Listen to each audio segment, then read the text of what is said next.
Moi, ça marche. On est avec Pierre Gilbert, président du tournoi Ferro Optimiste, et Jocelyn Gagnon, président de l'Association du hockey mineur de cette île. Ce matin, on peut dire qu'il y a déjà une page qui va se tourner en 2021 alors que le club Optimiste va céder les rênes du tournoi Ferro à l'Association du hockey mineur. Qu'est-ce qui a amené peut-être un peu ce point-là, M. Gilbert? En fait, comme je l'ai mentionné tantôt, tout d'abord, le comité organisateur, c'est tous des membres du club Optimiste. Alors, la relève, même au sein du club, est difficile à avoir, si on veut, à ce niveau-là.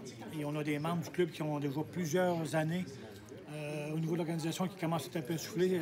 C'est normal. Alors, déjà là, en partant, c'est un point important. Et même au niveau de bénévoles directement reliés au tournoi, comme dans bien d'autres organismes.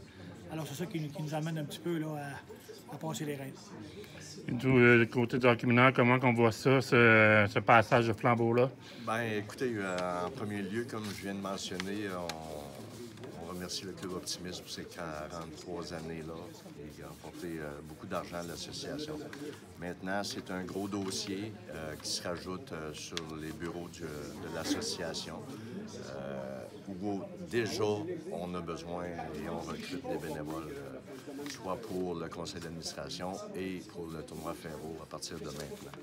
Donc, on a besoin de beaucoup de monde pour prendre cette relève-là. C'est un gros dossier, comme je viens de mentionner. Mais c'est une étape, c'est une page qui se tourne. Alors, on doit trouver des solutions pour la continuité du tournoi Ferro.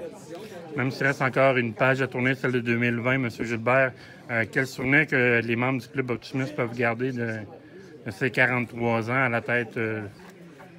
C'est sûr que si on parle des grosses années du Ferro avec presque 100 équipes, la Ballot-Cité emmenait il emmenait de Québec, Montréal, du Saguenay. C'est sûr que dans ce temps-là, la formule n'était pas la même puisque c'était seulement que 2 parties assurées, donc on pouvait accepter plus d'équipes.